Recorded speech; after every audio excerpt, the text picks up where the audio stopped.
Vamos a esconder este cuadro de diálogo. Gracias, Julianita. Bien, jóvenes, esta semana empezamos aparato urinario.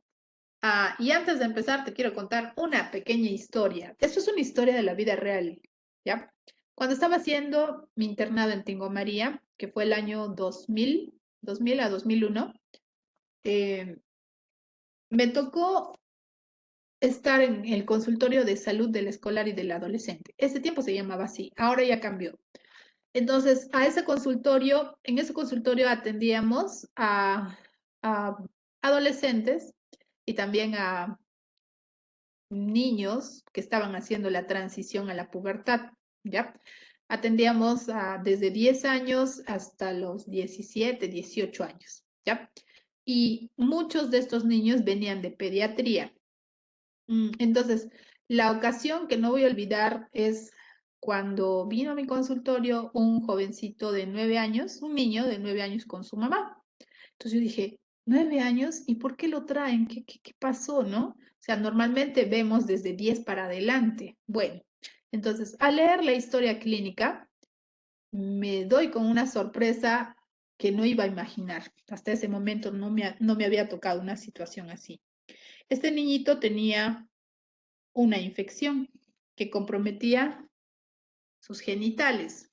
Y pues en el caso del varón, como los órganos reproductores están en relación con el aparato urinario, entonces estaban comprometidos, ¿ya? Él tenía una infección de transmisión sexual.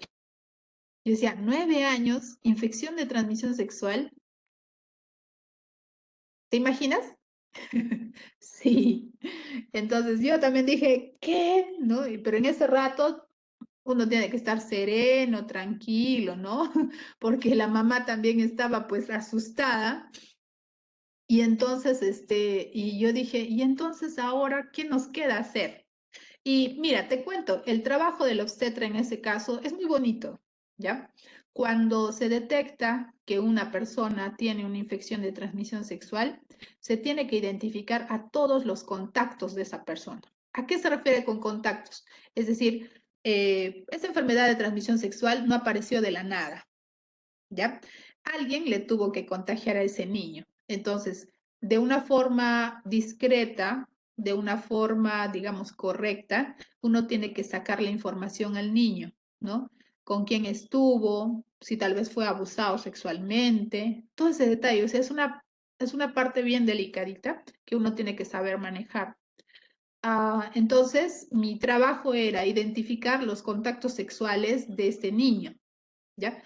Porque, o sea, de la nada no puede aparecer en su cuerpo esta enfermedad.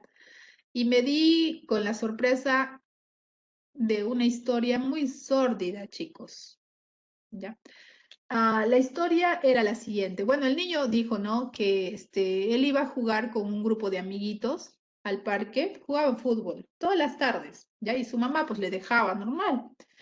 Una de esas tardes aparecieron dos adolescentes, uno de 12 y otro de 15, y que ellos, como también venían a jugar, les habían invitado en algún momento algún chupete, algún marciano, ¿ya? Cierta tarde estos adolescentes les dicen, vamos a jugar videojuegos a la casa de uno de ellos, ¿ya? Entonces, los jovencitos, los niños pequeños inocentemente fueron. ¿Qué crees que haya pasado en ese lugar?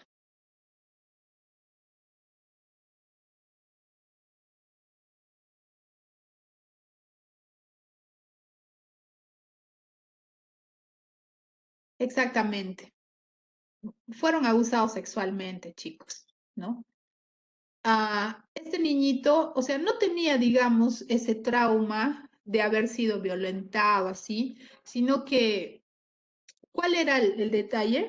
Los adolescentes mayores les ofrecieron dinero, ya, si se dejaban tocar algunas de sus partes íntimas, e inclusive le ofrecieron más dinero a alguno de ellos por tener contacto sexual, ya, por tener contacto sexual homosexual, ¿ya? Entonces, estos adolescentes ya tenían una enfermedad de transmisión sexual y pues pasaron a los niñitos. ¿Ya? Y ahora, ¿quiénes contagiaron a estos dos adolescentes? Esa es otra historia, ¿no? Entonces, la obstetra, sí, todos eran varones, todos eran varoncitos, ¿ya? La historia, pues, entonces, en este caso, en mi parte, ¿no? ¿Qué tenía que hacer? Ya, identificar los contactos sexuales del niño, cuántos fueron, ¿no? Quiénes estuvieron, si él sabía si todos han tenido contacto sexual y pues uno a uno tal vez ya iban a seguir viniendo al hospital. ¿Por qué? Porque eran pequeños y no sabían ni por qué les dolía al orinar, ¿ya? Y sí, fueron alrededor de unos 5 o 6 niñitos, ¿ya? El detalle era identificar a esos dos adolescentes, porque ellos estaban pagando por tener pues contacto sexual y no eran a los únicos, ¿no? Buscaban otros lugares y todo. Entonces se identificó a esos dos adolescentes, el de 12 años, ¿qué te digo? Cuando viene al hospital, una carita tranquila, un niño, para mí un niño, que aparentaba, ¿no? O sea, no aparentaba tener actividad sexual. 12 años, sí, 12 años, era un morenito, me acuerdo, se llamaba Martín. Y su mamá, pues, su mamá era dueña de un grifo y su mamá estaba todo el día en el grifo, en su negocio y no sabía lo que Martín hacía en su caso, ¿ya? Pero ¿quién incitó a Martín a estas prácticas? El chico de 15, ¿no? Entonces se identificó quién era y detrás de ese chico de 15 habían otras personas más mayores, ¿no? El rollo era de que era una pareja homosexual que estaba dando dinero a otros para tener contacto sexual. Se suponía que eran menores de edad y pues que algunos eran abusados porque era la primera vez e intercambio de dinero entre ellos. Y muchas veces los niños, ¿no? Tal vez con esa mente inocente, iban a la casa de alguien que les ofrecía, no sé, ver una película, te voy a dar esto, pero eran violentados físicamente. Esto ocurrió en Tingo María, chicos, ¿no? ¿Y sabes cuándo? O sea, yo hice mi internado en Tingo María el año 2000 a 2001, o sea, hace 20 años atrás ya ocurrían estas situaciones, ¿ya? Aquí en Huánuco, yo más he trabajado por la selva, te cuento. Entonces, acá en Huánuco, el tiempo que estaba acá, no veía estos casitos. Tal vez era más en casos de chicas, de niñas, ¿ya? Pero así de niños, no vi acá, ¿ya? ¿Te imaginas? ¿No? Entonces, ¿cuál era el malestar que sentía ese niño? Me dice, cada vez que él intentaba orinar, le ardía, ¿ya? Los adolescentes, los de 12 y de 15, todavía no presentaban los síntomas de la enfermedad, pero el niño, me dice, cuando acude porque tenía dolor al orinar y le salía pus por el pene. Entonces su mamá, como no sabía, digamos, aliviar ese malestar porque es terrible el dolor, lo lleva al pediatra. Y el pediatra pues identifica, dice, ¿qué? Un niño de 9 años con secreción por el pene. No, esto es gonorrea. Y entonces no le mandan a hacer unos análisis, le da el tratamiento para la gonorrea, se cura la gonorrea, eso es cierto, pero o sea, detrás de quién contagió la gonorrea, ahí está la historia, ahí está la bomba, como dice. ¿No? Y si esa bomba, tú no lo sabes tratar, explota y esa gonorrea se sigue expandiendo a más, a más. Entonces, el objetivo del obstetra es detener la transmisión de las infecciones, ¿ya? Tanto para el VIH o para cualquier enfermedad de transmisión sexual. Entonces, identifica todos los contactos y en ese caso se encontró alrededor de 30 personas que eran contactos de los homosexuales, ¿ya? Se hizo pues un tratamiento a toditos ellos, porque si no se realiza el tratamiento hay consecuencias para las vías urinarias en el varón. Puede haber hasta infertilidad si no se trata, pero es ilógico que no se trate porque los síntomas son bien molestos, es muy doloroso, ¿ya? Entonces, de por sí ya el chico, ¿no? Que presenta esto tiene que acudir, aunque sea a una botica, pero va, ¿no? Pero ya en la botica, la persona que le atienda le tiene que orientar, que eso no debe quedar así, no es algo pasajero, que debe tratarse, ¿ya? Y pues en el caso de los varones, la uretra está en relación, está en el interior del pene. Por tanto, cualquier enfermedad que comprometa el aparato reproductor también va a comprometer a las vías urinarias. ¿Ya? En el caso de la mujer, la vulva, ¿no? Que es parte de los genitales externos, presenta el orificio de la uretra. También entonces es una vía de entrada para bacterias, ¿no? Si una mujer, por ejemplo, tuviera descensos, ya esos descensos producidos por bacterias pueden ascender por la uretra y llegar hasta la vejiga y causarte una infección urinaria, ¿no? Entonces, cosas así, chicos, se suele ver, ya los que trabajamos en salud, uy, si contáramos historias de todo lo que hemos visto, te quedas pero pasmado. ¿Cuál es la lección, chicos? Sean responsables con su actividad sexual. Si tienes hermanos pequeños, oriéntales a que si alguien desconocido les da dinero, les ofrece ver algo, les ofrece algún beneficio, hacerle comer helado, lo que sea, no reciban eso, ¿no? Que más bien lo comuniquen a una persona mayor, porque hay casos muy terribles de abuso sexual y es muy triste, ¿ya? Y en el caso tuyo, si has iniciado relaciones sexuales, pues hay que tener un cuidado muy adecuado de esta zona genital, ya que el aparato urinario está relacionado con el aparato reproductor. ¿Ya? Bien, chicos, entonces esa era la historia. Esa era la pequeña historia que les tenía que contar. Aparato urinario.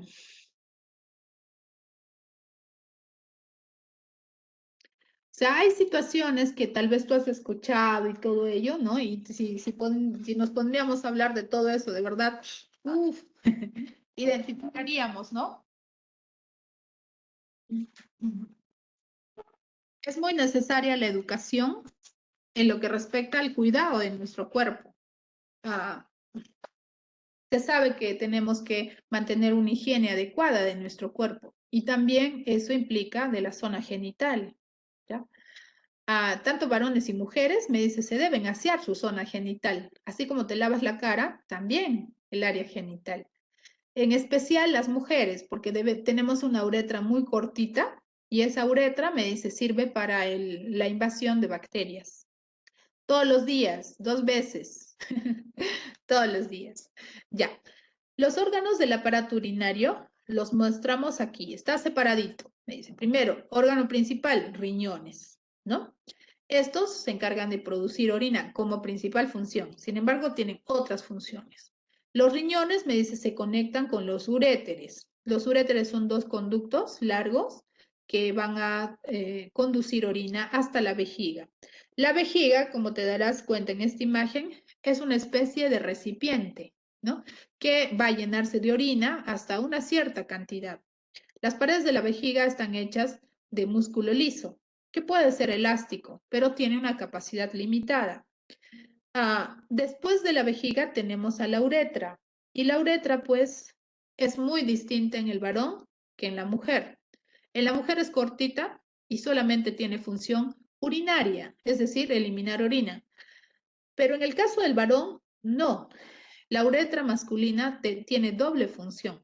Una función reproductora, que es la que se cumple durante la eyaculación, y la función urinaria, ¿no? Que sirve para eliminar orina, ¿no? Entonces, estos son los órganos que vamos a ir viendo en esta clase, ¿ya? Básicamente hoy día nos concentramos en anatomía de los riñones y vamos a ver, pues, qué partes tiene tu riñón, datos generales y anatomía mucho más específica.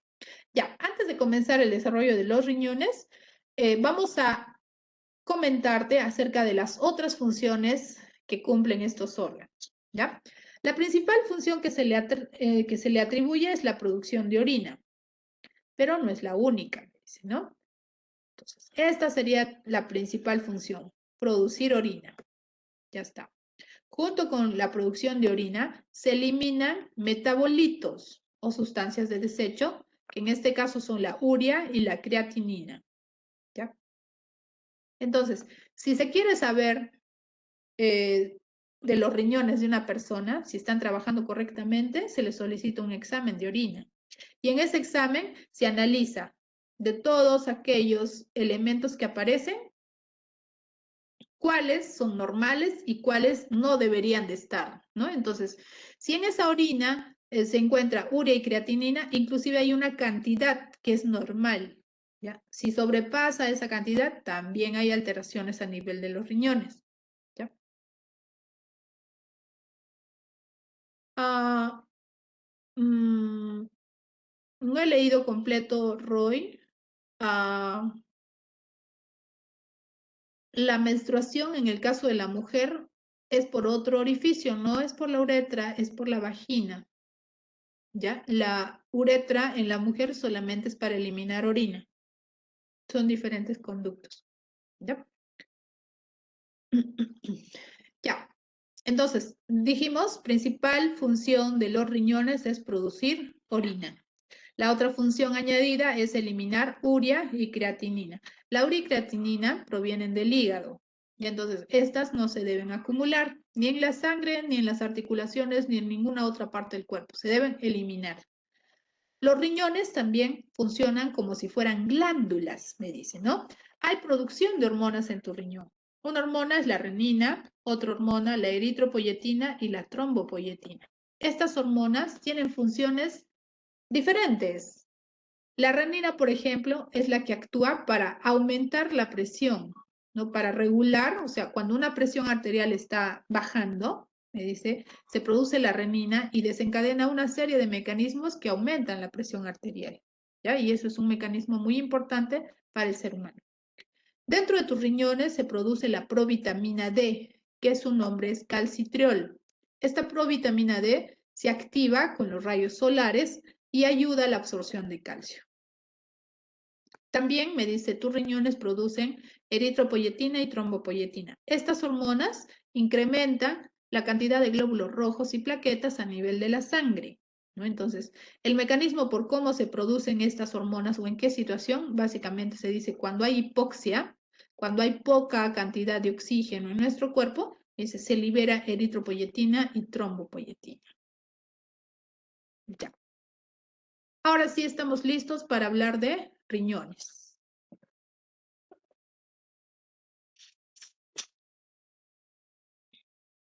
Ya. Los riñones son órganos similares a los frijoles, se dice, ¿no? Eso es lo más llamativo que vas a encontrar. Y de verdad, haciendo disección de riñones tanto de animalitos, ¿no? De diferentes animales, no he visto de humano hasta ahora, soy sincera, solamente de animalitos, pues se comprueba que hasta en los animales se presenta esa forma de frijol. La dimensión de un riñón va a tener múltiplos de 3, ¿ya? La longitud, me dice, ¿no? Desde la parte más alta hasta la parte más baja, me dice, es de 12 centímetros, ¿ya? El ancho, desde un borde lateral hasta el borde interno, presenta 6 centímetros en total. Y luego tenemos el espesor o grosor, y me dice que es de 3 centímetros, ¿ya? Entonces, te das cuenta que son múltiplos de 3, ¿no? 3, 6, 12, ¿sí? 3, 6, 12. El color del riñón tiende a ser oscuro, ¿no? Siendo un rojo vinoso, su coloración, o siendo un marrón, ¿ya? La presencia de estas dos coloraciones se evidencia, chicos. En los riñones de vaca, por ejemplo, se observa que es bien oscurito. En los riñones de carnerito se observa que es un rojo oscuro. No es un marrón, es un rojo oscuro, ¿ya? Claro, la ubicación de los riñones es a nivel de los flancos y básicamente son retroperitoneales. Ya, los riñones me dicen no pesan igual, uno pesa más que el otro. ¿Quién pesa más?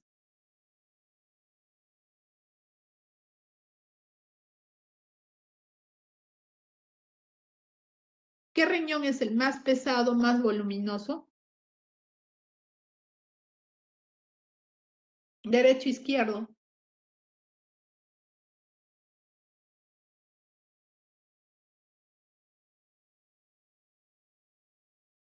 Ya, Por aquí dicen, uno ha dicho derecho y los demás han dicho, bueno, hay dos que dicen derecho y varios han dicho izquierdo. Ya, el más voluminoso es el izquierdo. ¿Ya? El izquierdo va a pesarte 150 gramos. El derecho solo 135 gramos. ¿Ya? Entonces, tu riñón izquierdo es el más grande, el más voluminoso, el más pesado. Ya, la ubicación me dice, ¿no? La ubicación lo encontramos en los flancos, ¿no? En los vacíos. Ahora, estos están orientados hacia atrás y esa región posterior se conoce como retroperitoneal o retroperitoneo. La ubicación también de los riñones no están al mismo nivel, debido a que el riñón izquierdo está, digamos, relacionado con el vaso, ¿ya? Me dice, se encuentra en una posición más arriba que el derecho. El derecho está relacionado con el hígado y debido a que el hígado tiene gran tamaño, entonces el derecho está en un nivel más inferior que el izquierdo. ¿Cuál es la ubicación entonces? Me dice, el izquierdo se encuentra a nivel de D11 hasta L2 y el derecho está un poquito más abajo, D12 hasta L3. ¿Ya? El retroperitoneo me dice es esa región que se encuentra en la parte dorsal, ¿ya? En la parte dorsal de la cavidad abdominal. Entonces, para acceder al retroperitoneo por atrás, tendríamos que hacer un corte de la piel, ¿no? Los músculos, por ejemplo, este músculo es el dorsal ancho. Luego tenemos acá el psoas ilíaco y aquí tenemos el cuadrado lumbar, ¿no? Entonces, tendríamos que cortar, que seccionar todos estos para acceder al riñón. Un ratito, me están llamando, un ratito ya.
Ya, chicos.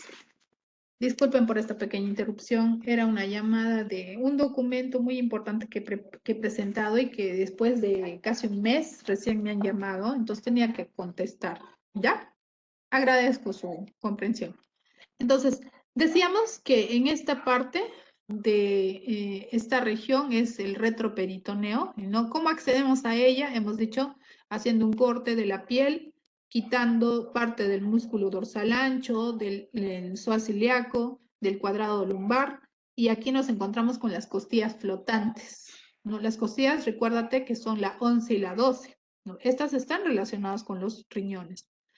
Los riñones no se encuentran desprovistos de protección, ¿ya? La estructura ósea que los protege son las costillas flotantes, pero también los riñones presentan 3 cubiertas. Entonces, para llegar a los riñones tengo que pasar estas cubiertas. Aquí hay una cubierta. Esta es la fascia renal, ¿ya? Y pues recién ahí accedo a los riñones, ¿ya? Entonces, esta región, acuérdate que es el retroperitoneo. El peritoneo está por delante del riñón. Por eso, como este está detrás, es retroperitoneo. Ya. Las relaciones de los riñones con otros órganos. Debido a que estos están por muy detrás de la cavidad abdominal, me dice, se relacionan, ¿no? Alguna parte con el hígado, básicamente el riñón derecho, y con el esplenio, el riñón izquierdo. También el riñón derecho se relaciona con el duodeno, ¿no? El riñón izquierdo se relaciona con el yeyuno y el páncreas, ¿ya? Ambos riñones tienen en su borde superior, en su polo superior, las glándulas suprarrenales respectivas, ¿ya? Suprarrenal derecha, suprarrenal izquierda. Entonces, estos órganos, me dice, están en el retroperitoneo, sin embargo, hacen contacto muy cercano con partes del intestino grueso, del intestino delgado y de hígado y esplenio. Ya,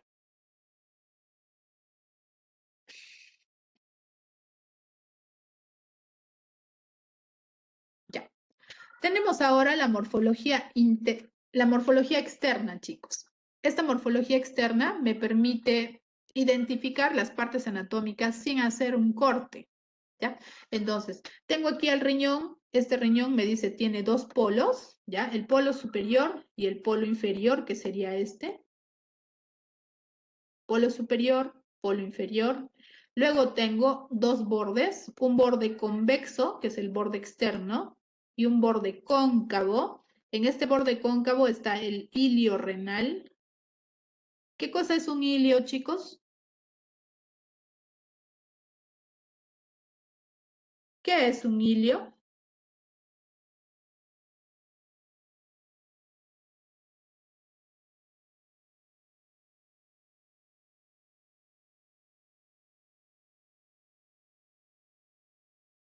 Un conjunto de qué?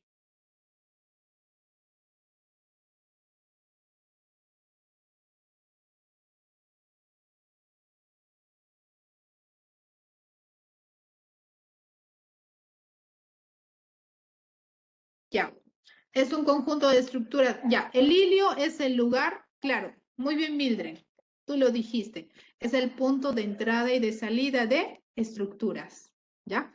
Claro, Melanie, entre ellos pueden estar vasos sanguíneos y en este caso vamos a tener vías urinarias también, ¿ya? Las vías urinarias. Entonces, recuérdense que el ilio, ¿no? En el caso de los pulmones, dijimos que deja entrar a los bronquios, a la arteria bronquial, a la arteria pulmonar, etc. En el caso del ilio renal, vamos a tener acá arteria renal, venas renales, nervios renales, tenemos vías urinarias, básicamente está la pelvis renal, la que sale por aquí, y también hay grasa, ¿ya? Entre estas estructuras. ¿Ya? Entonces, en el borde cóncavo se encuentra el ilio renal. ¿Ya? Ahora, todo el riñón está protegido por 3 cubiertas. ¿Ya? Estas 3 cubiertas se diferencian en textura, en tipo de tejido y en función. Una cubierta se conoce como cápsula renal. La otra cubierta se conoce como cápsula adiposa. Y la última cubierta se llama fascia renal. Estas están de acuerdo a su ubicación, pero para que recuerdes, a ver, a mí me gusta dibujar, ¿ya? Y te invito a que tú también lo recuerdes de esa forma, ¿ya? Imagínate, este es tu riñón, ¿ya? Un riñón medio rarito, ¿ya? Este es tu riñón. Y entonces me dice, la primera cubierta que va a tener el riñón es una membrana que está muy pegadita al riñón. Esta membrana es transparente, es delgadita y se adhiere a la superficie del riñón. Esa se llama cápsula renal. ¿ya? La cápsula renal mantiene la forma de tu riñón, ¿ya? Acuérdate. La segunda cubierta, esta me dice que es más gruesa, es una cubierta, es una cápsula de grasa, ¿ya? Que se puede presentar de color amarillento o de color blanquecino, que cubre todo tu riñón. Es como si tuviese todo una, digamos, como si fuera un saco de pura grasita, ¿ya? Esa es la cápsula adiposa. ¿Cuál es la finalidad de esta cápsula? Me dice, esta amortigua los golpes, amortigua los movimientos bruscos que puedan dañar a tu riñón. Su función es amortiguación. La última cápsula es conocida como fascia. En este caso, la fascia es una estructura similar a la aponeurosis de los músculos. Esta fascia está formada por tejido conectivo y me dice, se divide en dos hojas. La cara anterior del riñón está en relación a la hoja o la fascia prerrenal, que aquí también está su otro nombre, me dice fascia anterior, fascia prerrenal o fascia de Tolt, así se llama. ¿Ya? Y la cara posterior del riñón está en relación a la fascia posterior retrorrenal o también llamada de Zuckerkandl, ¿ya? Fascia de Zuckerkandl. Entonces, tus riñones están protegidos por tres cápsulas, ¿ya? La cápsula renal es interna, la cápsula adiposa es intermedia y la fascia renal es externa. Acuérdate que la fascia renal es la única que tiene dos hojas, ¿ya? Bien, chicos, la cápsula renal, acuérdate, esta mantiene la forma de tu riñón, ¿ya? La cápsula adiposa amortigua los traumatismos o movimientos muy bruscos y la fascia renal fija la posición del riñón. Esto hace de que cuando una persona, por más que esté bailando, por más que se mueva, los riñones, me dicen, no se mueven de su lugar. Si estos se movieran, se dañarían. Ya entonces, la fascia renal fija la posición del riñón. Bien, esto es morfología externa. ¿Alguna pregunta?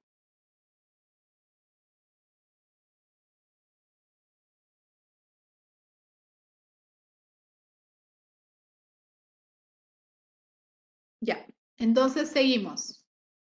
Vamos a la morfología interna.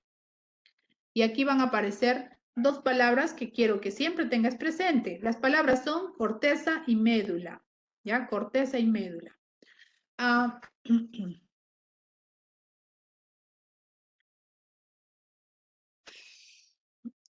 para estudiar la morfología de tu riñón, tenemos que hacerle morfología interna, tenemos que hacerle un corte.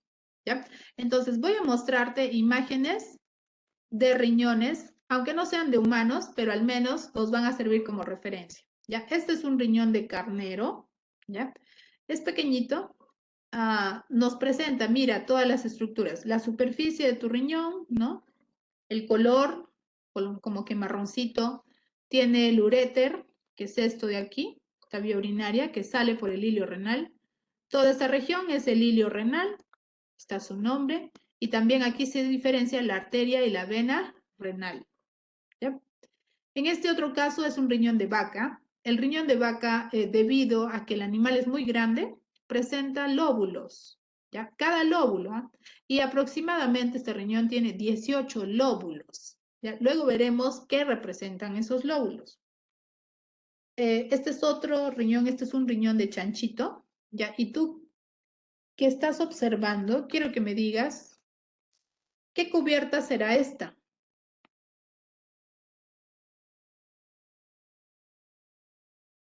Esta de aquí, ¿qué cubierta es? Por las características que te he mencionado. A ver.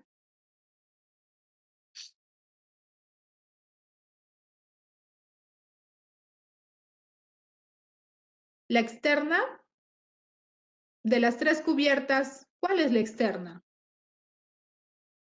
Fascia renal, cápsula renal. Decídanse. La fascia, la cápsula. Decídanse. No pueden ser las dos. Ya. A ver, mira, esto es la superficie del riñón y esta está cubriendo la superficie. Entonces es cápsula. Claro, esto es la cápsula renal. Cápsula tiene que ser, claro. Chicos, la fascia es de color como que blanquecino, ¿ya? No podría ser transparente, ¿ya? La cápsula adiposa es amarilla o blanca, ¿sí? Entonces, esta es la cápsula renal. Se puede sacar toda la cápsula renal de un riñón, ¿no? Y nos dimos el trabajo, sacamos todo y dejamos esto para que solamente te des cuenta, ¿ya? Entonces, si le quitas la cápsula renal a tu riñón, puedes presionar esta parte y se desintegra rápidamente, es muy frágil. Entonces, ¿cuál era la función de la cápsula renal?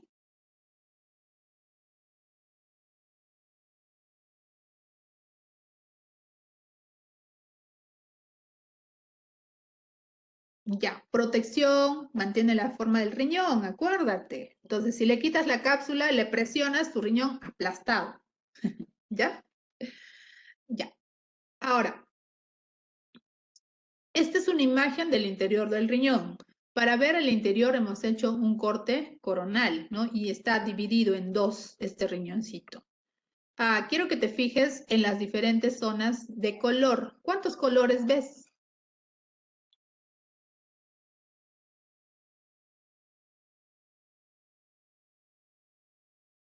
5. ¿Cuáles serían esos colores, Roy? 4, dice Mildred. Ya. Aquellos que dicen que ven varios colores, a ver, escriban, ¿qué colores serían? Y de acuerdo a eso también yo te indico qué parte es. Marrón, rojo, ya. Blanco, ya, sí. Rojo vinoso, rojo vino. Color carne, color piel. ¿Dónde, dónde? Rosadito, ya, un poquito más claro, sí. Y blanco. Ya, chicos. Un rosa pálido, ¿no? Ya. Entonces, mira, acá tengo un color. Esto es otro color. Esto de aquí aparenta otro color también. Y este de aquí sí es un color muy marcado. ¿Ya? Entonces, este es color blanco. ¿Ya? Color blanco, sin duda. Ya, este es otro color. Me dice, este es un marrón claro. Marrón claro. En algunos riñones sale rojo, como rojo claro. Rojo claro. Rojo pálido, también le llaman. Ya, lo otro, eso sí es rojo oscuro. Celeste. Celeste, bueno, podrían ser por aquí algunas venitas por ahí. Ya, esto es rojo oscuro o marrón oscuro. Marrón oscuro. Ya, este otro que parece rosadito, me dice, digamos, es la parte final de esta zona marrón. ¿Ya? Entonces, sí, o sea, es un color como que un poquito más claro que un rojo, ¿no? Puede ser un rosado. Ya,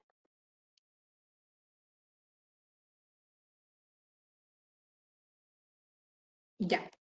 En los colores que quiero que te acuerdes son estos: marrón claro, rojo claro, marrón oscuro, rojo oscuro y blanco. ¿Ya? Básicamente estos tres. Ya. Ahora sí nos vamos acá. Recuérdate, son tres colores y pues vamos a observar tres regiones también. Haciendo un corte frontal a tu riñón, me dice, encontramos el tejido propio del riñón llamado parénquima renal. Este parénquima renal va a estar bien separado en corteza, ¿ya? Que es la región número 1, y la médula, la región número 2. Ahora, estas dos regiones, me dice, están en contacto con esta región blanca llamada seno renal, ¿ya? Seno renal. El seno renal está en la parte más cóncava del riñón y es un conjunto de vías urinarias con vasos sanguíneos más grasa, ¿ya? Entonces, como en el seno renal tenemos vías urinarias y en ellas predominan el músculo liso, por eso se ve de esa coloración blanquecina, ¿ya? La médula renal es esa coloración que tiene como que el tono marrón oscuro o rojo oscuro. Y las estructuras que lo forman, las estructuras que representan a la médula renal, tienen la forma de una pirámide, ¿ya? Estas estructuras triangulares. Acá, por ejemplo, tenemos una pirámide, pirámide renal, ¿ya? Así. La parte final de la pirámide renal tuviste de color rosadito, ¿ya? Entonces es eso. Ahora, el tercer color representa la corteza renal. Esta corteza renal me dice puede ser de color rojo pálido, rojo claro o marrón claro, ¿ya? Bien, entonces, esos tres colores me van a hacer recordar a las tres partes internas que tiene tu riñón. Empecemos a desarrollar la primera, la corteza. Chicos, esta corteza es periférica. ¿Qué quiere decir? Que está en el borde de todo el riñón, ¿ya? Es periférica, según la anatomía, dice, puede ser de color rojo pálido, ¿ya? En algunos libros también he encontrado que es de color pardo o amarillento, dicen, ¿ya? Rojo pálido, amarillento, marrón claro o pardo. Esos son los colores que se les ha atribuido. El aspecto es granuloso. ¿Qué significa esto? Aspecto granuloso quiere decir que tiene una especie de puntitos, puntitos, como si fueran granulitos de sémola en toda esta parte de la corteza. Es granuloso, me dice. ¿Ya? Eso. Además, si acercamos al microscopio esta región de la corteza, me dice, me va a presentar estructuras muy pequeñas de la parte más esencial de tu riñón llamado nefrón. ¿Ya? El nefrón es la unidad anatómica y funcional del riñón. Este nefrón se encuentra tanto en la corteza y en la médula, pero a simple vista las partes del nefrón no se pueden ver, ¿no? Se ven estos granulitos. Esos gránulos, me dice, se conocen como corpúsculos renales o corpúsculos de Malpighi. ¿Ya? Corpúsculo renal, corpúsculo de Malpighi. ¿Qué más? Los túbulos contorneados son parte también del nefrón y se encuentran en esta región de la corteza. Si alguien agarrara, ¿no?, un pedacito de esta corteza y lo quisiera ver ampliado, ¿cómo sería? A ver, te voy a dibujar, ¿ya? Dice, el corpúsculo renal es esta esfera, ¿ya? Entonces, hay un montón de esferas, ¿sí? Y por eso se le dice que es aspecto granulado. Y luego de este corpúsculo renal nacen túbulos, bien curviaditos, ¿ya? Para un lado y para el otro lado. Túbulos con curvas, ¿sí? A este conjunto de estructuras le conocen como laberinto cortical de Ludwig, ¿ya? ¿Por qué? Porque el aspecto que tienen esos tubos asemeja como un laberinto, ¿ya? Bien, entonces, ese es el aspecto de la corteza. Además, me dice, en parte de la corteza se presentan unas líneas. Estas líneas vienen de la médula. Estas líneas se conocen como rayos medulares. Rayos medulares. Acuérdate, se llama medular porque viene de la médula, ¿ya? Entonces, todo eso es la característica de la corteza. Podemos resumir en lo siguiente. Las características macroscópicas de la corteza son ubicación periférica, color rojo pálido, amarillo, color marrón claro, ¿ya? El aspecto granuloso. Eso es macroscópico. Microscópico presenta corpúsculos de Malpighi, presenta túbulos contorneados y los rayos medulares, ¿sí? Eso es lo más chiquito. Ya. En relación a la médula es un poco más sencillo. Me dice, recuérdate, la médula va a tener estructuras que tienen forma de pirámide. A estas se les conoce como pirámides renales o de Malpighi. ¿Ya? Una pirámide tiene una base, que es esta, que es la parte más ancha. Y también tiene un vértice. El vértice está relacionado con un cáliz menor. ¿Ya? Al interior de la médula, perdón, al interior de esta pirámide tenemos túbulos. Estos tubos, me dice, son los que van a recolectar el líquido que produce el nefrón ¿ya? Y estos se encuentran abundantes en las pirámides. Entonces, yendo a los datos macroscópicos, me dice, la médula es interna, es de color rojo oscuro o marrón oscuro y está formado por pirámides renales o de Malpighi. La cantidad de pirámides en un riñón normalmente puede ser de 8 a 18 pirámides. Y no te olvides que el cuerpo de la pirámide presenta unas líneas llamadas rayos medulares. ¿Ya? En relación al seno, recuérdate, en el seno vamos a encontrar las vías urinarias. Estas son los cálices menores, cálices mayores. Cálices. Un cáliz menor se relaciona con una pirámide renal. Entonces, si tengo 8 a 18 pirámides renales, ¿cuántos cálices menores tengo?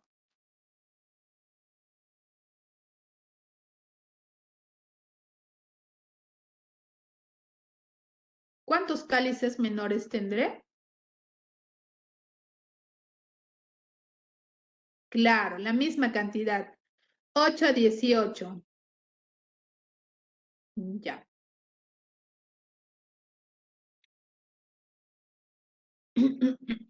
Bien, chicos, entonces, para que te acuerdes, por favor, ya, si tú quieres dibujar esto, no sé, yo te invito a que al finalizar la clase o en la tardecita, cuando quieras repasar riñón, dibuja tu riñón, píntalo de diferentes colores y recuérdate cuál es corteza, cuál es médula, por qué es de un color más oscuro, ¿no? ¿Qué cosa tiene la médula? Recuerda que el elemento más esencial de la médula son las pirámides renales. Si te acuerdas de esta cantidad de las pirámides renales, te acuerdas de los cálices menores que tienen la misma relación numérica, ¿ya? Y pues, qué bueno, Roy, qué bueno que dibujes siempre. El dibujo es una forma de estudiar y que nos hace, pues, recordar partes.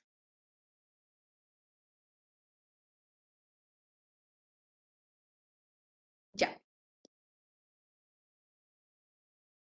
Bien, chicos, ¿cómo se ve una imagen del riñón en un libro? Pues esto, ya así, ¿no? Entonces, sé que la imagen del libro es más didáctica, te presenta como que estructuras perfectas, aunque en la vida real no va a ser esto, pero al menos nos da ideas de cómo está organizado por dentro tu riñón, ¿ya? Recuérdate, ¿no? Esta es la corteza es la parte periférica más clarita, luego tienes la médula, que es la parte más oscura, ¿ya? Claro, el corte es coronal, siempre va a ser coronal. Luego tienes acá el seno renal. Mira, en el seno renal están las vías urinarias. Hemos dicho cálices menores. Estos cálices menores se juntan, forman el cáliz mayor.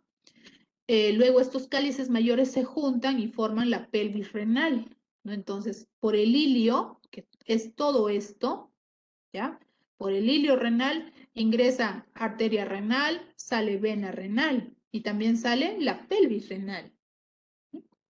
¿Qué más? Los riñones, me dice, se dividen en lóbulos, ¿ya? Se dividen en lóbulos. Estos lóbulos van a tener la siguiente referencia, ¿ya? Acá también lo voy a hacer, ¿ya? Estoy poniendo unas líneas para que tú sepas por dónde se encuentra el lóbulo renal. ¿Ya? ¿Qué me dice la teoría? La teoría me dice el lóbulo renal es el área donde se incluye una pirámide renal y está rodeada por corteza renal. ¿Ya? Entonces, ¿quiénes forman una pirámide? Un lóbulo renal. Me dice, básicamente debe estar una pirámide renal. Alrededor de la pirámide está la corteza.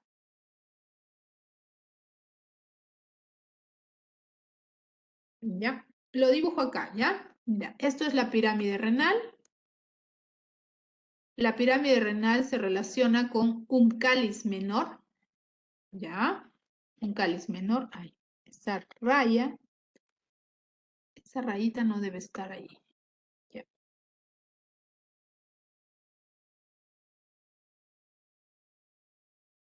Ya, ahí tengo el cáliz menor. Y alrededor está la corteza, ¿sí? La corteza renal. Acuérdate que la corteza tiene gránulos. Uy, un granulito se me pasó por ahí. Gránulos, ¿sí? Y ya está. Ya.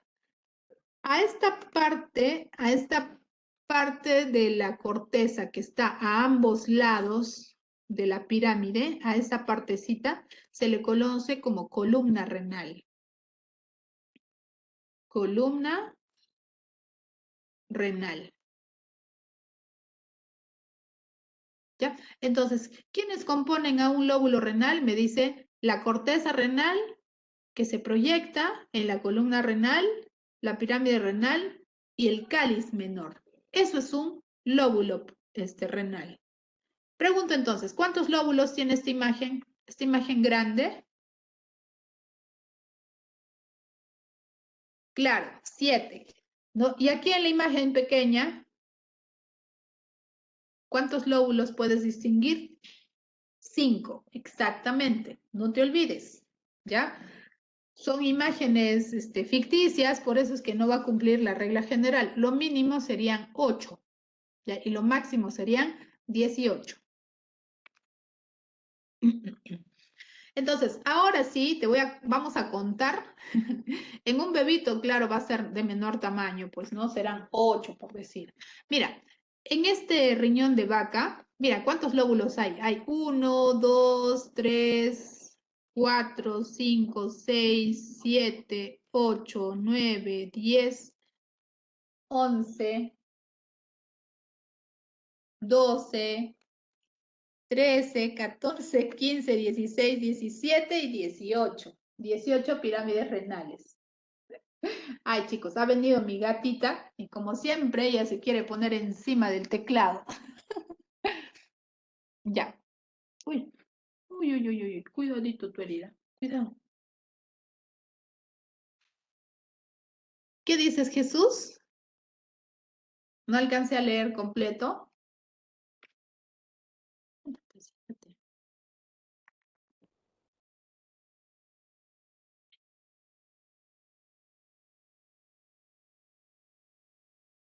Se me cortó la parte del lóbulo renal. Ay, ay, ay, ay, ay. Decíamos que en el lóbulo renal siempre vamos a encontrar una pirámide renal y alrededor está la corteza renal. La corteza renal me dice que es periférica, esta, ¿no?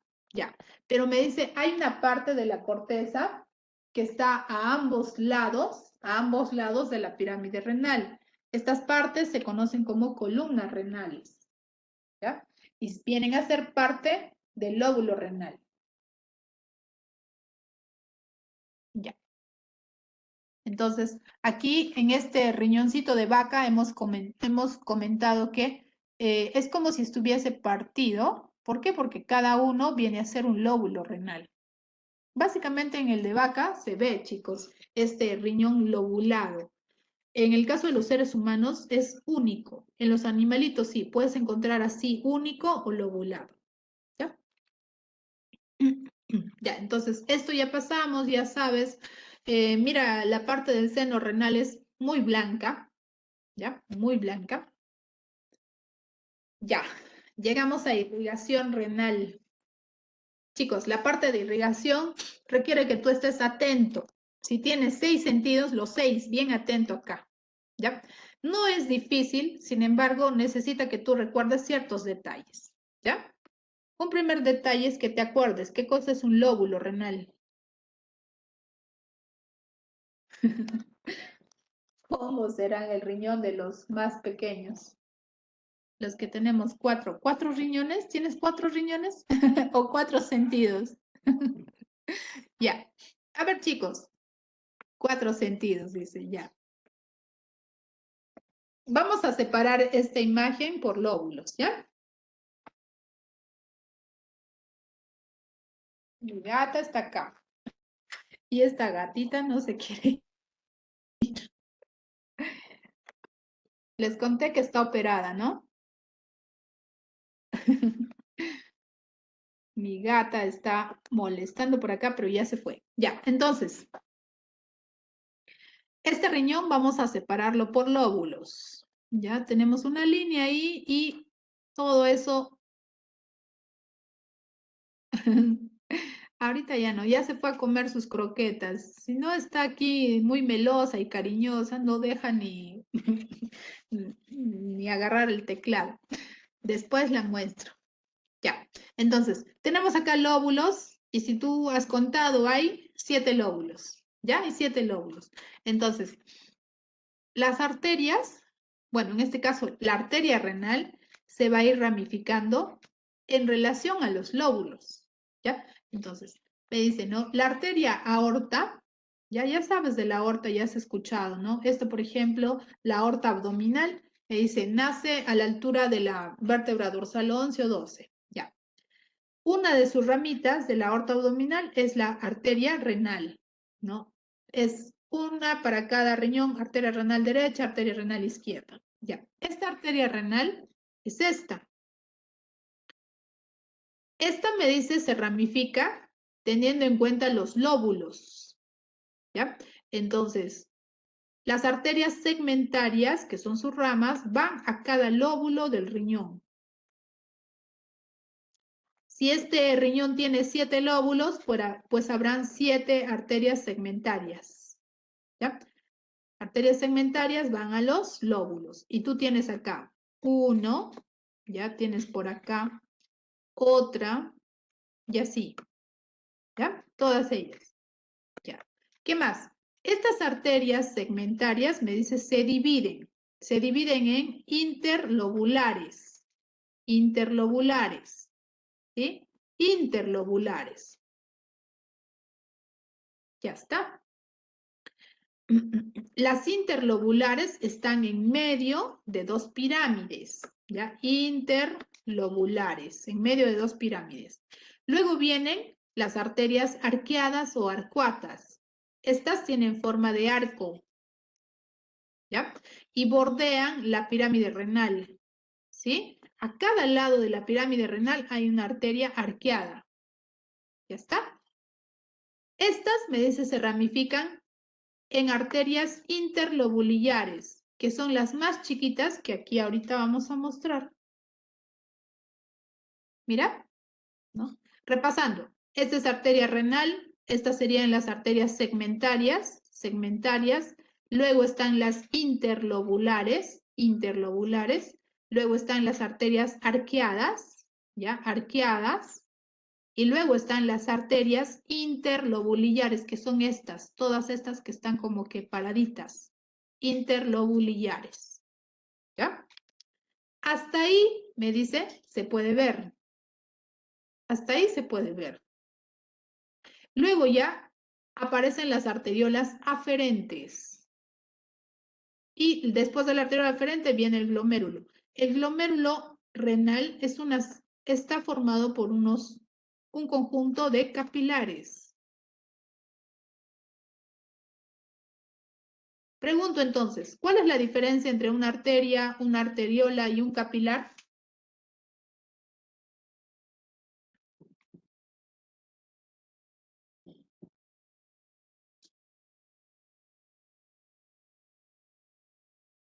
El diámetro, ¿ya? ¿Qué más? Además del diámetro, ¿qué puede ser? El tamaño, ¿ya?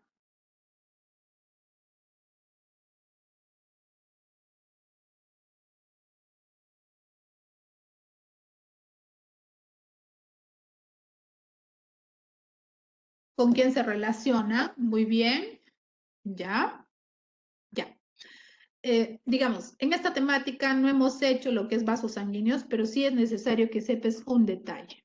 Ya ves, los capilares vienen después de una arteriola y estas después de una arteria. Muy bien, ¿no? Entonces empezamos con arterias, luego arteriola, luego capilar. Ya, a eso le vas a añadir lo siguiente, ¿ya? Una arteria, me dice, está formado por 3 túnicas, ¿ya? No voy a hacer un dibujo muy rápido. En sí, lo que debes entender es la presencia de estas 3 túnicas, ¿ya? Las arterias son órganos tubulares. Y entonces me dice, tiene una túnica de adentro, que es la túnica íntima, túnica interna. Luego está la túnica media. Y finalmente, oye, este, este pincel se aloca, se raya. Y no me deja escribir. Ya, entonces, túnica íntima es la de adentro, túnica media es la que sigue, y la externa es la túnica adventicia. 3 túnicas tiene una arteria. Una arteriola es más delgado, claro, es la secuencia de la arteria, ¿no? Y esta me dice tiene solamente 2 túnicas. Tiene la túnica íntima y la túnica media, nada más. Por eso es un vasito más fino. Y el capilar solamente tiene túnica íntima. Por eso es el más delgadito de todos. ¿Ya? Entonces, la diferencia anatómica, aparte de todo lo que ustedes han dicho, es la presencia de las túnicas o la cantidad de túnicas que tiene cada una. ¿Ya? Arteriola, recuérdate, solamente tiene 2 túnicas. Túnica íntima y túnica media. Para las venas es lo mismo, chicos. Las vénulas tienen 2 túnicas y las venas tienen 3 túnicas, ¿ya? Hay capilares arteriales y venosos, pero cualquiera sea el tipo de capilar, tiene una sola túnica, que es la túnica íntima, ¿ya? Entonces, esta aclaración para poder entender estas diferencias, ¿ya? Los capilares, entonces, los capilares vendrían a ser la última ramificación en este caso, pero en riñones ocurre algo diferente. Me dice, a partir de estos capilares se supone que deben hacer una vena, pero en los riñones no ocurre eso. A partir de sus capilares nace otra arteriola, la arteriola eferente. ¿Ya? Y esta arteriola eferente se vuelve a capilarizar, o sea, en los riñones hay doble capilarización, ¿ya? Un primer capilar, glomérulo, y un segundo capilar, los capilares peritubulares, ¿ya? Estos capilares peritubulares sí ya originan a las venas, ¿ya? Entonces, esto ya es igual también como en el resto de órganos. Ahora, ¿cómo se llaman las venas? Las venas van a ir adquiriendo el mismo nombre de las arterias. ¿Por qué? Porque están juntas, ¿no? Por ejemplo, aquellas que tienen forma de arco serán las venas arcuatas. ¿Y dónde se encuentran? A ambos lados de las pirámides renales. Es lo mismo, ¿ya? Si te acuerdas entonces de la secuencia de las arterias, ¿no? Segmentarias, interlobulares, etcétera, las venas son complemento, son igualitas, ¿ya? No te olvides que hay doble capilarización, cosa que no ocurre en otro órgano. Hay 2 capilares, un capilar que se llama glomérulo y otro capilar que se llama peritubulares, ¿ya? Entonces, a ver, una preguntita si has entendido esta parte, ¿ya? En la clase de anatomía se está identificando partes de los riñones, ¿no? Se ha hecho un corte coronal y se distingue una estructura que tiene forma piramidal. ¿Qué estructura es?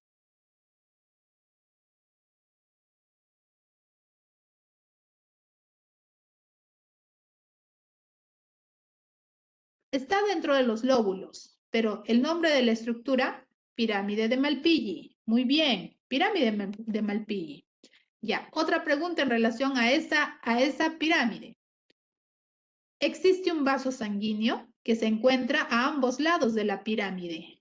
¿Qué vaso sanguíneo es? ¿Cómo se llama esa arteria? Arcuata. Muy bien, arcuata. Excelente, arcuata, sin dudarlo. ¿Ya?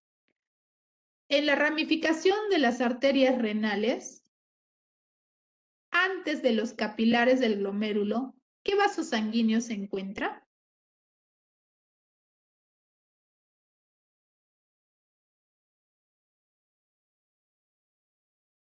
Arteriola aferente, exacto, arteriola aferente. Muy bien, Mildred, muy bien, Carlos. ¿Ya? Ahora, la aferente, Yosatre, es la aferente, ¿ya? Después del glomérulo, ahí recién viene la eferente. La palabra aferente quiere decir que es el que ingresa y la eferente es el que sale. Entonces, primero es aferente, claro, viene de afuera, ingresa, ¿no? Esa sería la respuesta. Ya. Bien, ahí terminamos esa partecita. Ahora pasamos al nefrón. Nefrón o nefrona, así se llama esta estructura microscópica que produce orina.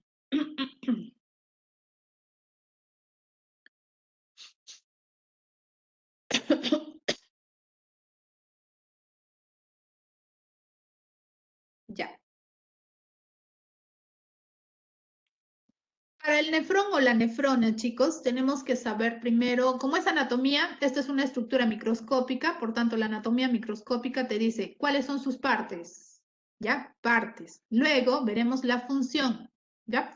Datos generales de la nefrona. Me dice, esta estructura es la unidad anatómica y funcional de los riñones, ¿no? Si los riñones producen orina, entonces es porque los nefrones son los que elaboran esa orina, ¿ya? Las partes del nefrón, se encuentran tanto en la corteza, tanto en la médula, ¿ya?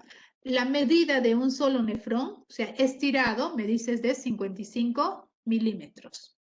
Ahora, si quiero saber la cantidad, pues tus riñones son millonarios en nefrones. Ya cada riñón cuenta con 1.000.000 a 1.000.000, 1.2 millones de nefrones. En total me dice, hacen como que 2,5 millones, algunos dicen hasta 3 millones de nefrones. ¿Ya? Las partes del nefrón se distinguen dos partes. Ya se distinguen dos partes. Una porción vascular, que es por donde ingresa la sangre. ¿Ya? Básicamente, la arteriola aferente es la que trae la sangre para el interior del nefrón y la que saca la sangre sería la arteriola eferente, ¿ya? Esta porción vascular, entonces, me dice, está dentro de una estructura inicial que tiene forma redondeada. Esta estructura inicial se llama corpúsculo renal o corpúsculo de Malpighi, ¿ya? La otra parte del nefrón es llamado porción tubular. Esta presenta una serie de túbulos llamados túbulos renales, ¿ya? Y pues vamos a ver cómo se encuentran estas partes para seguir hablando de ello, ¿ya? Miren, chicos, este sería un esquema de un lóbulo renal, ¿ya? De un lóbulo renal así, ¿no? Acá tenemos un cáliz menor, un cáliz menor. Aquí tenemos, todo esto sería la pirámide renal, ¿sí? Todo esto es la pirámide renal, ¿no? Al interior de la pirámide renal vamos a tener una serie de túbulos. Estos túbulos se llaman colectores, túbulos colectores. Y me dicen, ¿no? Lo que más me importa aquí es distinguir el nefrón. El nefrón se encuentra tanto en la corteza y tanto en la médula, ¿ya? Para que tú aprendas sobre nefrón, tienes que dibujarlo. No hay otra forma, ¿ya? Y vamos a dibujarlo, pues, ¿ya? El nefrón me dice, tiene una parte inicial que tiene la forma de una esfera. Este es el corpúsculo renal, ¿ya? Del corpúsculo renal nacen una serie de tubos. Estos tubos van a tener una forma bien peculiar, ¿ya? Y hasta ahí es nefrón. Entonces, esta parte inicial de los túbulos se llama tubo contorneado proximal. ¿Por qué proximal? Porque nace justo después del corpúsculo renal. Es próximo al corpúsculo renal. Luego viene un tubo en forma de U. Este se conoce como asa de Henle. Asa de Henle.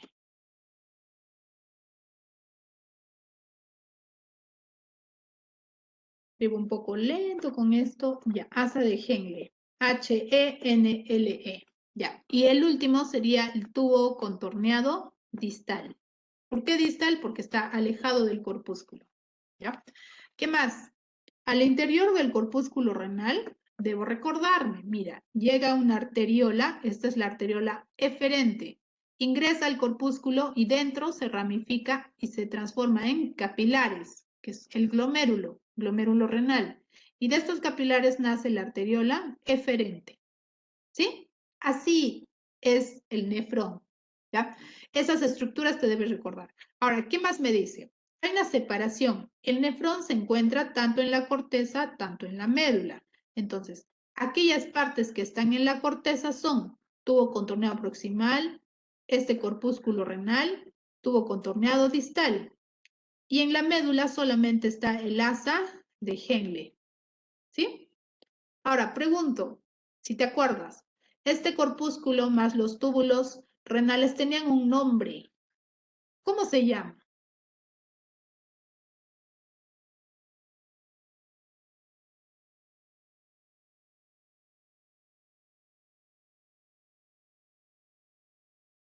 A ver, pregunto, si las partes del nefrón que están en la corteza son tubo contorneado proximal, tubo contorneado distal, el corpúsculo renal, que es esto, y son millones de nefrones, millones de partes de nefrón en la corteza, a todo este conjunto se le ha asignado un nombre. ¿Cómo se llamará? ¿Te acuerdas?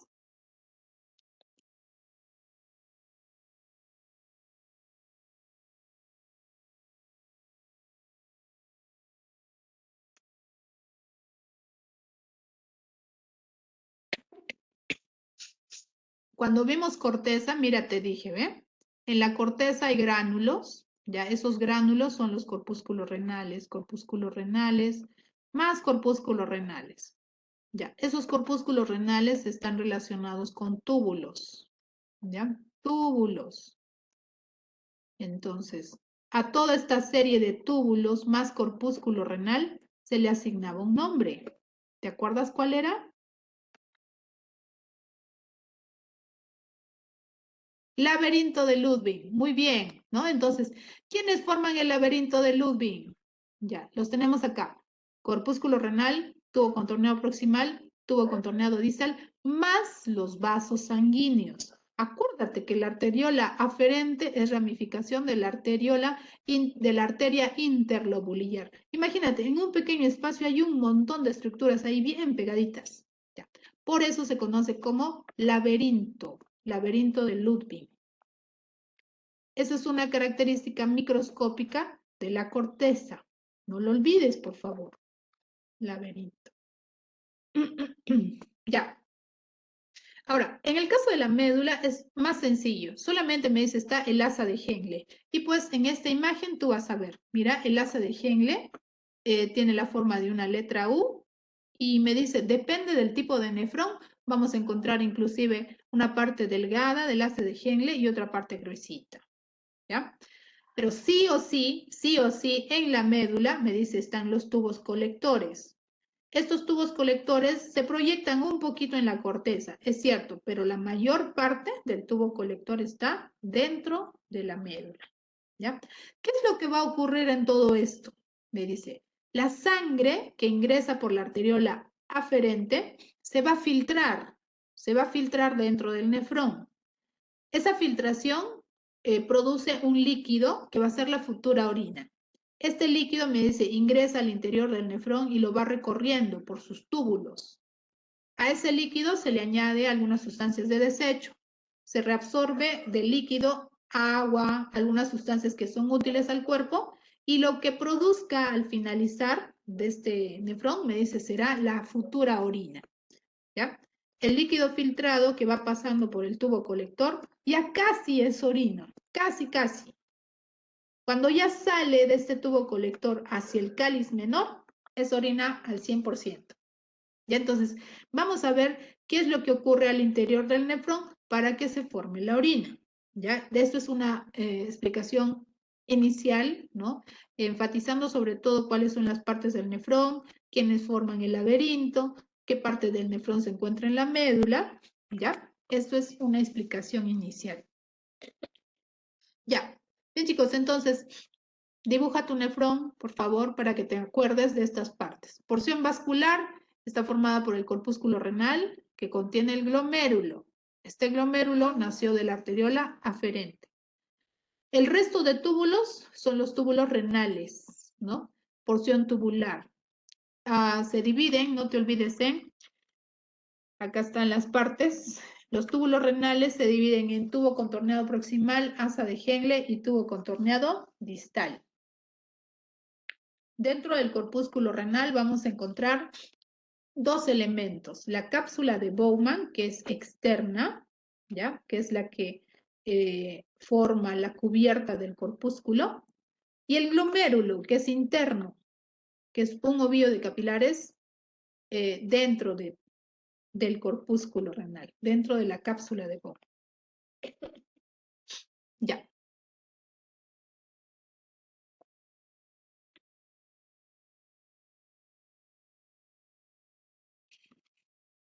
Hay dos tipos de nefrones. Y esto es teniendo en cuenta el tamaño del asa de Henle. ¿Ya? Dice, hay nefrones cuya asa de Henle es cortita, que perfora la parte inicial de la médula. A estos nefrones con asa de Henle corta se les llaman corticales, ¿sí? Nefrones corticales. Y son los más abundantes. Dice, tengo entre 80 a 85%. ¿Ya? 80 a 85%.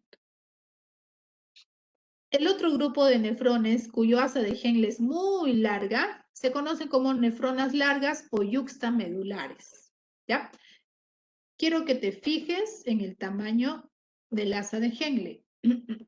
Mira, este es el nefrón, este es el corpúsculo renal, el tubo contorneado proximal y luego viene el asa de Henle. ¿Ve? El asa de Henle que se va hasta la parte final casi de la médula renal y sube. ¿Ya? Entonces, ese nefrón es llamado nefrón largo o yuxtamedular. En total, estos son un 15 a 20%. Son en menor cantidad. Ya.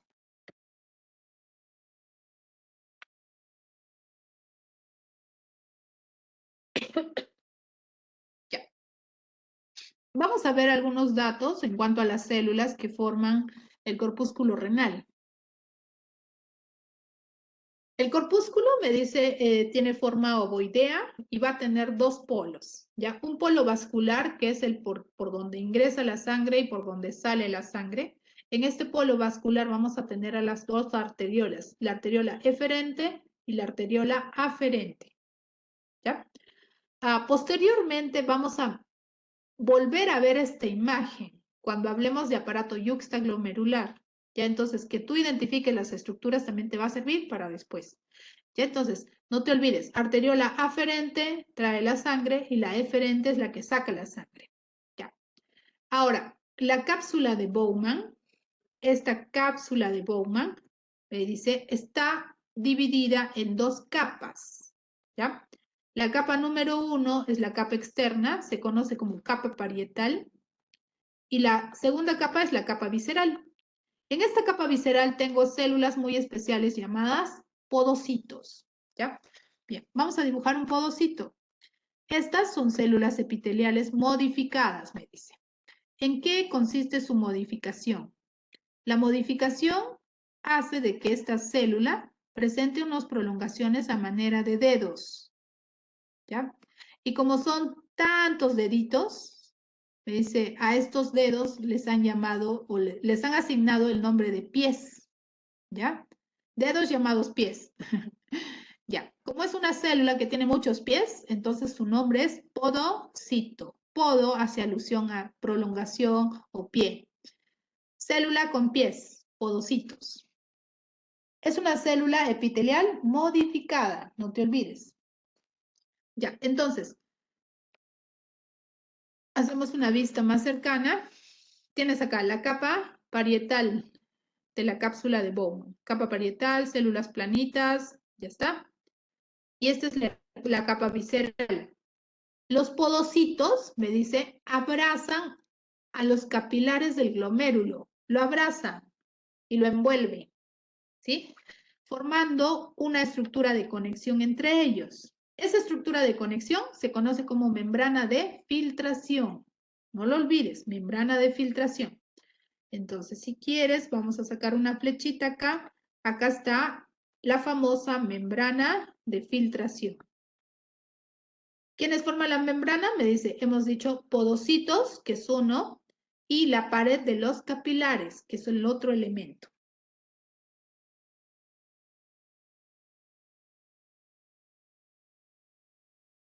Ya. Ahora, vamos a relatar cómo es que ocurre, pues, en el interior de esta estructura, qué es lo que va ocurriendo. Con color blanquito lo vamos a hacer. Ya. La arteriola aferente, esto no pinta, perdón, voy a cambiar, ¿ya? Ratito, agarré un blanco y total que no pinta. Ya, agarraré a ver un color morado. Ya está. La arteriola aferente trae la sangre que viene a tus riñones, ¿ya? Esta sangre, me dice, va a entrar al interior de los capilares. Tampoco se nota, mejor cambio, ¿ya? A amarillo. Ya. La sangre que trae la arteriola aferente, me dice, viene, ¿no? Nada, tampoco se nota. Disculpen, chicos. Disculpen, vamos a borrar todo esto. Mejor solamente, ajá, sí, sí. Vamos a agarrar solo marcador, porque no, el otro pensé que iba a ser más gruesito, más fácil y no se puede. Ya. Se acabó la tinta. Se acabó la tinta.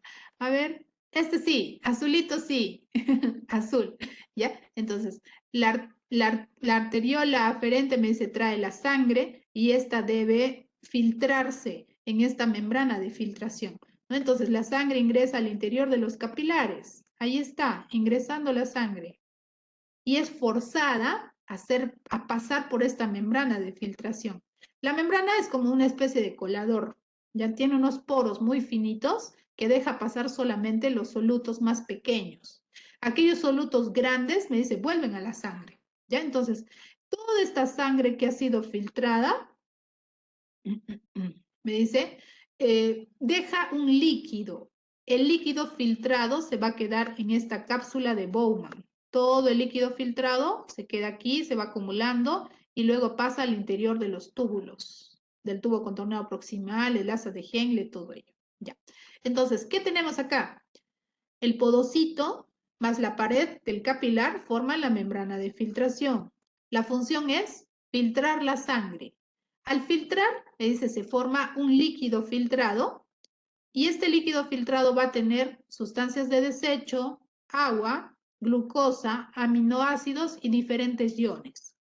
Este líquido filtrado ingresa a los túbulos y va a experimentar una serie de cambios en todo su trayecto. Ahora, la sangre que sale por la arteriola eferente, me dice, va a ser distinta a la que ingresó, sobre todo porque esta no tiene tantos desechos como la sangre que traía la arteriola aferente, ¿ya? Entonces, recuérdate que esta arteriola eferente posteriormente se capilariza, ¿ya? Pero por el momento, recuérdate, la sangre que ingresó no es la misma que sale, ¿ya? El líquido filtrado, me dice, tiene agua, algunos desechos como urea, creatinina, tiene glucosa, aminoácidos, diferentes iones, etc. ¿Ya? La función entonces de toda esta primera parte, que es el corpúsculo renal, es filtrar la sangre. ¿Sí?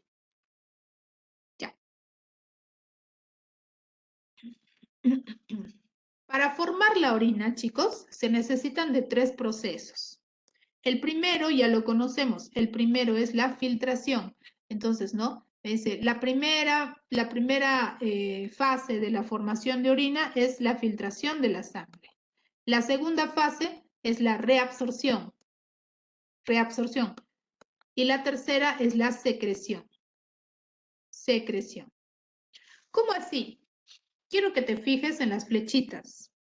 ¿Ya? Mira, la primera fase de filtración ocurre en el corpúsculo renal. Entonces, la sangre que ha ingresado en las arteriolas, me dice, es forzada a filtrarse en la membrana de filtración. El líquido filtrado ingresa al tubo contorneado proximal y este va a seguir su trayecto. Conforme avanza, partes de ese líquido filtrado retorna a la sangre y a eso se le conoce como reabsorción. ¿Ya? Y también me dice, en ese líquido filtrado se le va a añadir más sustancias de desecho. A esa función se le llama secreción. ¿Ya?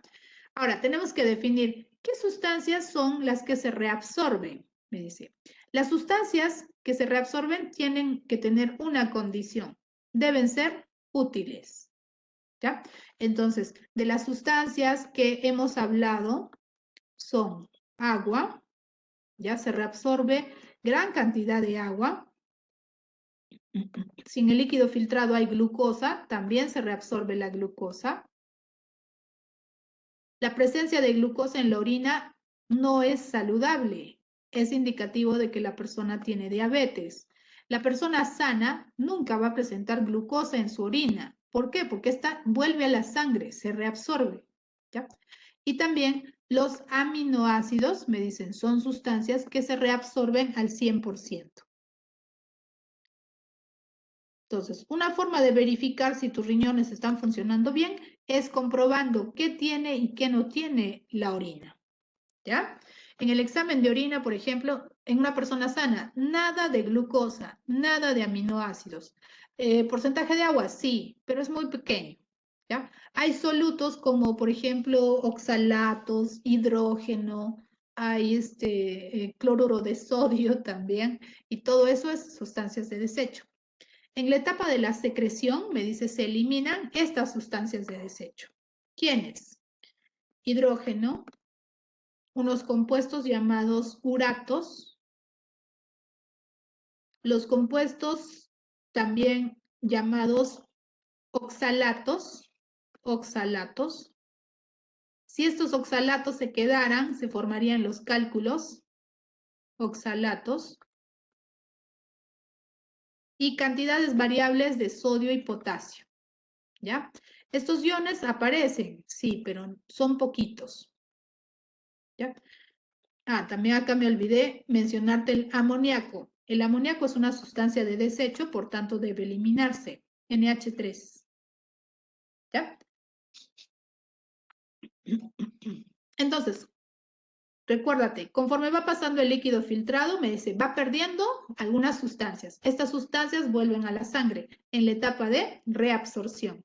¿Qué vuelve a la sangre por completo? Glucosa, aminoácidos. El agua, en su 99%, casi vuelve a la sangre. Luego, a ese líquido filtrado se le va a añadir más desechos, tales como el hidrógeno, los uratos, los oxalatos, el amoníaco, sodio, potasio, de forma variable. ¿Ya? Ahora, el líquido que pasa al interior del tubo colector, chicos, es casi la futura orina. Casi. ¿Por qué? Porque le falta recorrer un tramo último. En el tubo colector, en este tubito, va a actuar la hormona antidiurética. Esta hormona va a regular la cantidad de agua que vuelve a la sangre y la cantidad de agua que sale en la orina. ¿Ya? Entonces, ¿cómo es la lógica? Si, por ejemplo, tú un día no has tomado nada de agua, tu cuerpo debe tener agua. Por tanto, me dice, retiene más agua.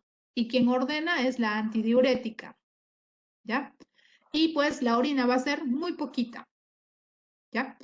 Caso opuesto, si un día tú te has tomado 2, 3 litros de agua, vas a orinar bastante. ¿Por qué? Porque hay un exceso de agua en tu cuerpo y la antidiurética está dejando que salga ese agua en exceso en la orina. ¿Ya? Pregunto, chicos, ¿la primera orina del día tendrá mucha agua o poca agua? A comparación de la orina de todo el día.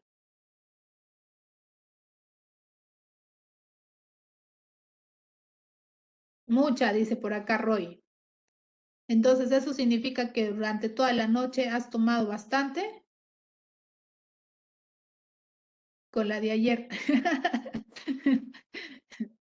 Ya, es cierto que tal vez tú puedes, Miss, cuando no tomas agua da sueño. Sí, es cierto. Ya, la orina, la primera orina, la primerita es una orina concentrada, dice. ¿Por qué? Porque tiene menos agua y tiene más solutos. Por eso es de una coloración un poquito más oscura que el resto de orina del día. ¿Ya? Cuando mandan a pedir examen de orina, ¿qué tipo de orina te piden? ¿La de cualquier momento o la primera orina de la mañana? La primera. Y justamente te piden la primera porque quieren verificar si tus riñones están eliminando solo los desechos, ¿ya? Esta orina llamada concentrada es producto de que la antidiurética, me dice, ha regulado qué cantidad de orina vas a eliminar, ¿ya? Entonces, esa es una orina ideal para hacer un estudio y verificar la salud de tus riñones. Entonces, para finalizar, recuérdate que esa futura orina, cuando vaya descendiendo por el tubo colector, lo último que va a perder es agua. Ya, si tu cuerpo necesita agua, el agua vuelve a la sangre. Si no necesita agua, pues orinarás bastante. Ya. El resumen de todo lo que te he mencionado en palabras está aquí. ¿Ya? ¿Cuáles son la función? Es por una película, no soy yo, dice. ¿A qué se referirá? No he leído completo. Ya. La función del nefrón es formar orina. ¿Ya? La etapa de la formación de orina o las etapas son 3: filtración, reabsorción y secreción. ¿Qué se filtra? Se filtra la sangre y se produce el líquido filtrado. Ese líquido filtrado entra en los túbulos, recuérdate. Y de ese líquido filtrado me dice, algunas son devueltas a la sangre. Sí, ahorita hablamos de la cerveza. Ya, entonces, ese líquido filtrado tiene algunos elementos útiles y estos vuelven a la sangre. Finalmente, ese líquido filtrado, me dice, se le añade desechos y sustancias en exceso. Y ahí están pues los uratos, los oxalatos, el hidrógeno, etc. Te dije, los oxalatos son cristales de calcio. Si estos tú no los eliminas, estos se pueden juntar y formar los cálculos renales. Ya por tanto, debes sí o sí eliminarlos. Y para eliminarlos tienes que tomar agua. No hay otra forma. ¿Ya? En este cuadrito me especifica cuánto por ciento del agua se reabsorbe. Ya mira, tú reabsorbes el 99% del agua. ¿Ya? Es decir, lo que sale en la orina es muy poquito, es solo el 1% del agua que tú has consumido. ¿Ya? La mayor parte del agua vuelve al cuerpo. ¿Ya? Quien controla esta última reabsorción del agua, llamada reabsorción facultativa, es la hormona antidiurética, ¿ya? ADH. ¿Y dónde ocurre esta última reabsorción? En el tubo colector. ¿Ya? Tubo colector. Ya.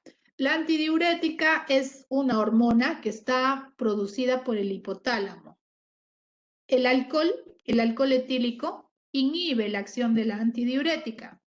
Entonces, cuando las personas toman, ya, cuando beben cerveza, ¿no? Cualquier tipo de licor, me dice, se inhibe la función de la antidiurética. Entonces, ¿qué pasará a nivel de los riñones, chicos? Si no hay antidiurética, ¿qué pasará?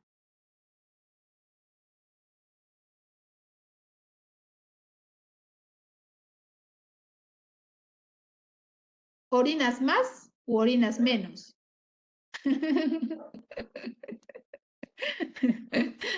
Ya.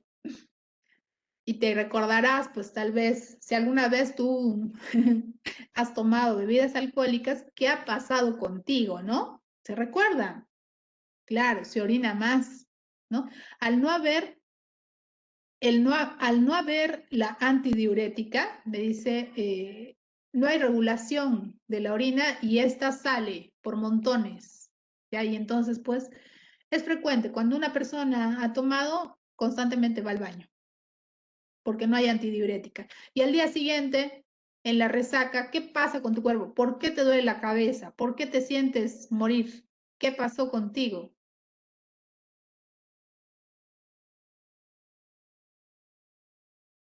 Por tanto ir al baño, te has deshidratado, ¿ya? Y la deshidratación, pues genera dolor de cabeza, malestar, que no quieras ver a nadie, hasta náuseas, vómitos, tienes todo por el efecto de la deshidratación, ¿ya? Entonces, chicos, recuérdense ese detalle.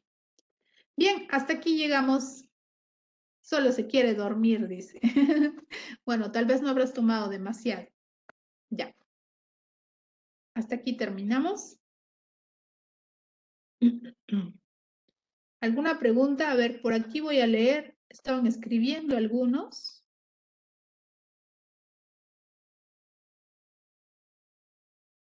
Chicos, nuestro cuerpo es maravilloso, ¿no? Imagínate que tu cuerpo sabe, ¿no? Si has tomado poca agua, vas a orinar muy poquito.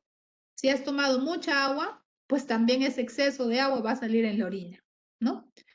En casos donde, por ejemplo, personas han quedado en el desierto, ¿no? Habrás escuchado, tanto por películas o por algún documental, ¿no? Situaciones extremas de sobrevivencia, ¿no? Y hay historias en las cuales que dicen, ¿no? una persona sobrevivió tomando su propia orina. ¿Qué piensas tú al respecto?